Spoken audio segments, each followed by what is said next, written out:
9th class Telugu పరిమళ ఉపవాచకం. చదవండి, ఆనందించండి. పుత్రగాత్ర పరిష్వాంగం. వచ్చి వారం రోజులయ్యాక ఇంటికేసి పరిసరాలకేసి చూసే వీలు దొరికింది రవికి. ఈ ఇంట్లో ఈ పరిసరాల్లో ఇక నాయన కనిపించడు అనుకుంటుంటే కళ్ళు తడిసి అంతా అస్పష్టంగా కనిపిస్తోంది. 40 ఏళ్లుగా తనకు ఉండిన నాయన ఇక కనిపించని వినిపించని ఒట్టి జ్ఞాపకం. గట్టిగా గుండెలవిసేట్టు, కడుపు తరుక్కుపోయేట్టు ఏడవాలనిపిస్తోంది. కానీ ఏడుపు ఆపి మౌనంలోకి వెళ్ళిన అమ్మను మళ్ళీ ఏడ్పించడం మవుతుందని ఆపుకోవాల్సి వస్తోంది. ఏడుపును ఆపుకోవడానికి అన్నట్టు రవి అరుగు మీద నుండి లేచాడు. లేస్తూ అరుగుకేసి చూస్తే ఇటు పక్క నాయన, అటు పక్క తను. గోడ పక్కన పడుకోవడం తనకు ఇష్టముండేది కాదు. ఇటు పక్క పడుకుంటానని మొండికేసేవాడు రవి. వద్దు, కింద పడతావు, అటు పక్క పడుకో అని నాయన. పడను, పడతావు. కొంతసేపటికి అటు పక్క పడుకుంటే నీకు కథ చెప్పను అంటాడు నాయన. గోడ పక్కన పడుకున్న తన చుట్టూ చెయ్యి వేసి పడుకుంటాడు.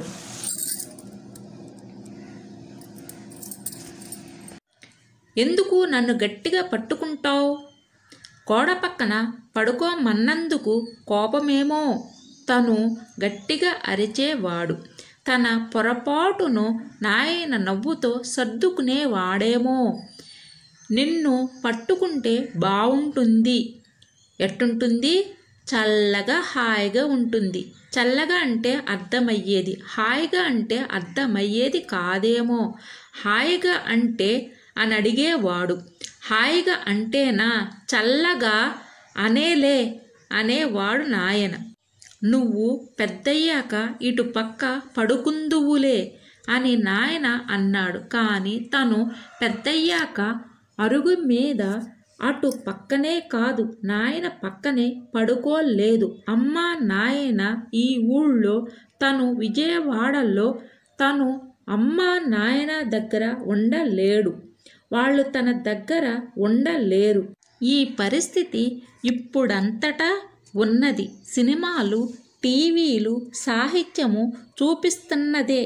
కాకపోతే అవి చూపిస్తున్నంత అమానుషంగా తమ మధ్య సంబంధాలెన్నడూ లేవు, ఉండవు కూడా. ఏవైనా చిన్న చిన్న సమస్యలెదురైనా సామరస్యంగా పరిష్కరించుకోగలమన్న నమ్మకం అందరికీ ఉంది. ఉన్న సమస్యల్లా ఈ ఊరిని, ఇంటిని వదిలి రావడం అమ్మకు నాయనకు ఇష్టం లేకపోవడమే. మాకింకా వృద్ధాప్యం ముంచుకు రాలేదు, ఆరోగ్యంతోనే ఉన్నాం. ఇప్పుడే మీ దగ్గరకొచ్చి 2 పిల్లలతో ఉండి 2 ఉద్యోగాలు చేస్తున్న మిమ్మల్ని ఇబ్బంది పెట్టడం ఎందుకు?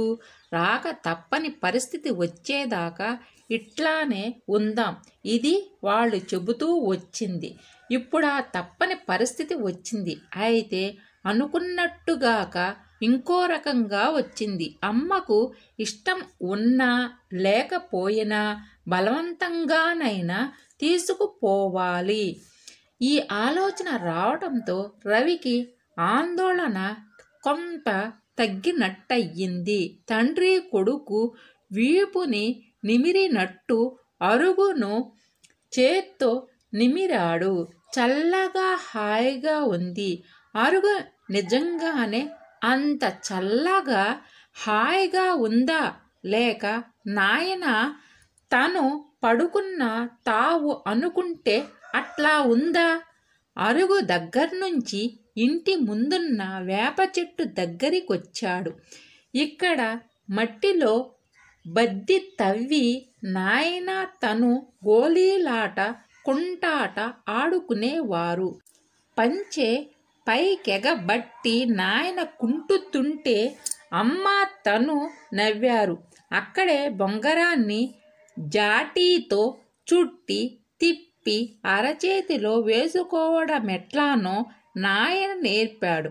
ఇక్కడ ఈ చెట్టు దగ్గర ఎండాకాలం రాత్రుళ్లల్లో వేపూత వాసన మధ్య మంచాలు వేసుకుని పడుకునేవారు. ఈ చెట్టు కింద ఒక పాత బండి ఉండేది.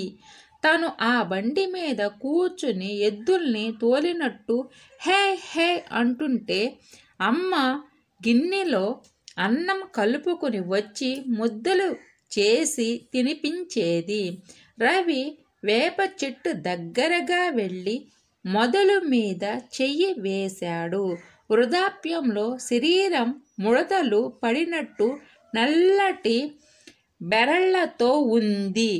నిమరకుండా చిన్నగా తట్టి చెయ్యి తీశాడు. ఒక్క ఆకును కూడా కదలనీయకుండా. చెట్టు మౌనంగా సంతాపం ప్రకటిస్తున్నట్లుగా ఉంది. చెట్టును కింద నుంచి పై దాకా చూస్తుంటే అంతవరకు పై కొమ్మలో ఉండిన ఏ కాకి కింది కొమ్మ మీదికి దూకి తనను పలకరిస్తున్నట్లు కావ్ కావ్ అంది.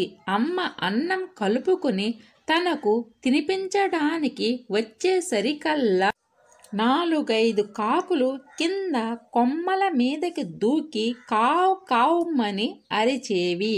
అప్పటి కాకుల్లో ఈ కాకి ఉండేదా?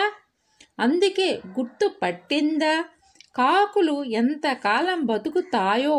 కాకులకు అన్నం మెతుకులు చల్లబోతే వద్దనేది అమ్మ. ఎవరైనా చచ్చిపోయినప్పుడు మాత్రమే కాకులకు అన్నం పెడతారని, ఉత్తప్పుడు పెట్టరని చెప్పింది.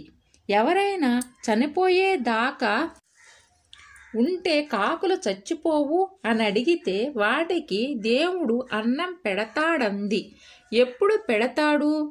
ఏడి కనబడడే అంటే దేవుడు కనబడడు.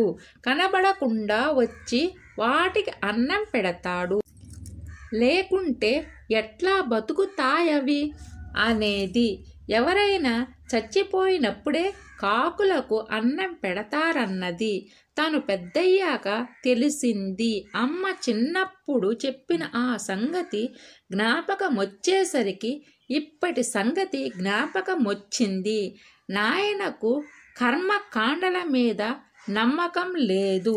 అయితే హఠాత్తుగా వచ్చిన గుండెపోటుతో అపస్మారకంలోనికి వెళ్ళిన ఆయనకు అటువంటివి వద్దని చెప్పే అవకాశం లేకపోయి ఉండవచ్చు. తనకు నమ్మకం లేదు. కర్మకాండగా కాకుండా ఊళ్ళోని 10 మందిని పిలిచి ఓ రోజు భోజనాలు పెట్టే కార్యక్రమంగా ఖరారయింది. అమ్మ తమతో రావడానికి అంగీకరించిన తర్వాత ఊరి వాళ్లతో వీడ్కోలు తీసుకున్నట్లు ఉండడానికి ఇది చెయ్యాలనుకున్నాడు. రమ రోజూ ఫోన్ చేసి చెబుతున్నది. ఎట్టి పరిస్థితిలోనూ అమ్మ నక్కడ ఒంటరిగా ఉంచరాదని, ఎట్లాగైనా ఒప్పించి తీసుకురావాలని. ఆ ఇంట్లో అమ్మ ఒంటరిగా ఉంటే నాయన జ్ఞాపకాల్లోనే ఉంటూ తన ఆరోగ్యం సంగతి పట్టించుకోదని, మనతో పిల్లలతో కలిసి ఉంటే మర్చిపోతుందని చెబుతున్నది. అవును, రమ చెబుతున్నది ఇదే. అయితే ఆ చెబుతున్న దానిలో అర్థమేమిటి? నాయన్ను త్వరగా మర్చిపోవాలనేనా? అన్యాయం కాదా? నాయన పోయిన దుఃఖాన్నైనా అమ్మ ఉంచుకోకుండా మర్చిపోవాలనడం క్రూరంగా లేదా? అయితే అమ్మ శేష జీవితం అంతా ఆ దుఃఖంతోనే గడపాలా? అందులో మాత్రం అన్యాయం, క్రూరత్వం లేదా? మర్చిపోవడంలో కూడా మళ్ళీ 2 దశలు. అమ్మ ఇప్పటి నుంచే మర్చిపోవడం ప్రారంభించాలి. తను రమ కొంత నిదానంగా మర్చిపోవచ్చు. తమ సంసారానందంలో లేక సంసార నిర్వహణలో పడి ఎటు మరిచిపోతారని అనుకోవడమేనా? ఆలోచించే కొద్దీ న్యాయం అనుకున్న దాంట్లో అన్యాయమూ ఉంటుంది.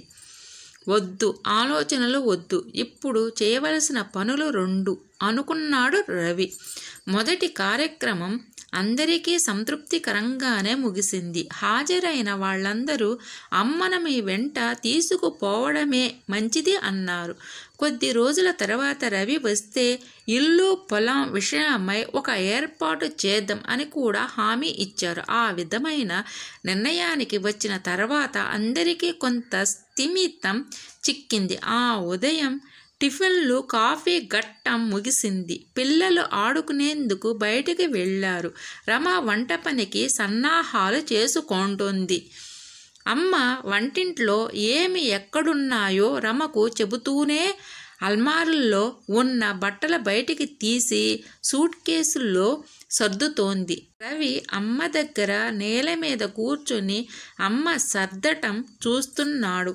నాయన బట్టలనేం చేద్దాం, అప్పుడే ఎవరికైనా ఇచ్చేయడానికి అమ్మకు మనస్కరించదని తెలుసు, తీసుకెళ్దాం అన్నాడు. అమ్మ వాటిని బయటికి తీస్తోంది. అవేమిటి? అవి నా పాత చొక్కాలు, టీ షర్టులు ఇక్కడికెట్లా వచ్చాయి? ఎవరు తెచ్చారు? రవి అరవడం విని వంటింట్లో నుంచి రమ బయటికి వచ్చింది. అమ్మ, రమ ఒకరి ముఖం ఒకరు చూసుకున్నారు. ఇద్దరి ముఖాల్లో కొంచెం నవ్వు కనిపిస్తోంది. నాయనే తెచ్చుకున్నాడు అంది నిదానంగా అమ్మ. ఎందుకు? అవి పాతవైపోయాయని నేను పక్కన పెట్టేసినవి. నాయనకు బట్టల్లేవా? చెబితే కొత్తవి తీసుకునే వాళ్ళం కదా, అవి తెచ్చుకోవడమేమిటి? కొంత కోపంగా కొంత చిరాకుగా పెద్ద గొంతుతో మాట్లాడుతూనే ఉన్నాడు రవి. ఇప్పుడు అమ్మ రమ బయటికే వినిపించేట్టే నవ్వారు. దాంతో రవి ఇద్దరికేసి అయోమయంగా చూశాడు. నాయనకు బట్టలెందుకు లేవు? ఇవిగో అల్మారి నిండా ఉన్నాయి. వాటికంటే నీ పాత చొక్కాలు, టీ షర్టులే ఎక్కువగా వేసుకునేవాడు.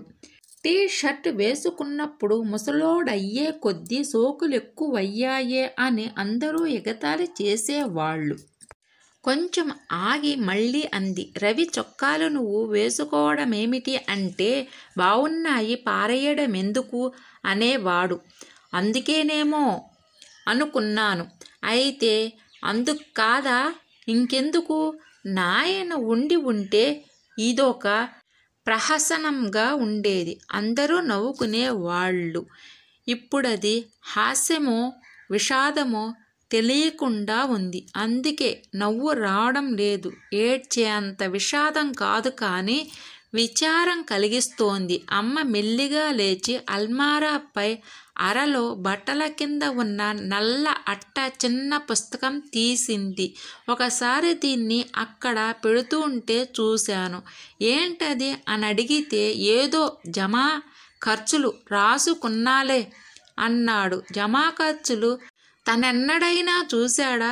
నేను కదా అది చూసేది. ఉండబట్టలేక చూశాను. నేను చూసిన సంగతి తెలిసాక ఎవరికీ చెప్పవద్దన్నాడు. ముఖ్యంగా రవికి చెప్పవద్దని కోరాడు.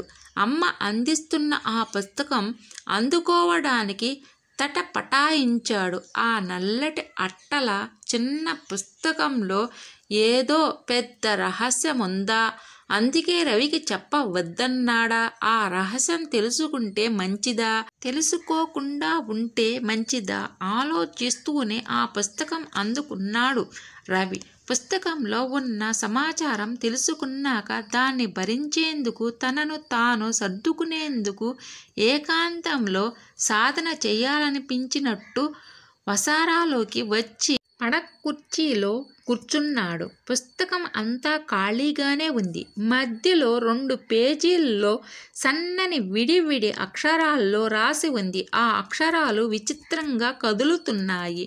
తనలో కొట్టుకుంటున్న పిడికెడు గుండెలా పుస్తకంలో చిన్న స్థలంలో ఆ రాత ప్రారంభంలో ఏదో పద్యంలా ఉంది. విపరీత ప్రతిభాషలేమిటికి నూర్వీనాద ఈ పుత్ర గాత్ర పరిష్వాంగ సుఖంబు సేకొనుము ముక్తాహార కర్పూర సాంద్ర పరాగ ప్రసరంబు చందనము చంద్ర జ్యోత్స్నయున్ పుత్ర గాత్ర పరిష్వాంగమునట్లు జీవులకు హృదయంబే కడున్ సీతమే. నన్నయ్య భట్టు భారతానువాదంలోని పద్యమిది. శకుంతలతోనూ ఆమె కొడుకు భరతుడితోనూ తనకెటువంటి సంబంధము లేదని, అసలు వాళ్ళెవరూ తనకు తెలియదని దుష్యంతుడు బుకాయించినప్పుడు శకుంతల పై విధంగా అన్నది, ఓ రాజా, ఎందుకు ఊరికే పొసగని మాటలు చెబుతావు? ఈ నీ కొడుకుని కౌగిలించుకుని చూడు. పుప్పొడి చందనము వెన్నెల కూడా కొడుకుని కౌగిలించుకున్నప్పుడు కలిగే చల్లదనానికి సాటి రావు అంటే అర్థం. వీడిని నువ్వు కౌగిలించుకుని చూడు, నీ కొడుకేనని తెలుసుకుంటావు అన్నది. శకుంతల చెప్పినట్టే రవి చొక్కాలు టీ షర్టులు వేసుకున్నప్పుడు పుత్రగాత్ర పరిష్వాంగ సుఖం అనుభవించాను. చిన్నప్పుడు రవిని కౌగిలించుకుంటే, నా గుండెల మీద వాడిని పడుకోబెట్టుకుంటే, వాడి చుట్టూ చెయ్యి బిగించి పడుకుంటే ఎంత చల్లగా ఉండేదో అంత చల్లగానూ ఉంది. ఇది రవి చొక్కాలు టీ షర్టులు నేను వేసుకోవడంలో ఉన్న చల్లని రహస్యం. ఇది నా సొంత అనుభవం, ఎవరికీ చెప్పనవసరం లేదు. రవికైతే అసలే చెప్పనవసరం లేదు. చదివి ముగించేసరికి ఆ చల్లదన రవిని తాకింది. ఎందుకు నన్ను గట్టిగా పట్టుకుంటావు అంటే, నిన్ను పట్టుకుంటే చల్లగా హాయిగా ఉంటుంది అన్న నాయన మళ్ళీ జ్ఞాపకం వచ్చాడు. ఎవరికీ వినిపించకుండా గుండెలు పగిలేట్టు నాయనా అని కేక వేశాడు. విడివిడిగా ఉన్న ఆ అక్షరాలన్నీ ఒక్కో దాన్ని ముద్దు పెట్టుకోవాలని చూశాడు. కన్నీళ్లతో అవి తడిసిపోతూ ఉన్నాయి. పుస్తకం మూసి గుండెల మీద పెట్టుకుని కళ్ళు మూసుకున్నాడు. అవును, నాయనను ఇప్పుడు తన గుండెల మీద పెట్టుకుని గట్టిగా పట్టుకున్నాడు.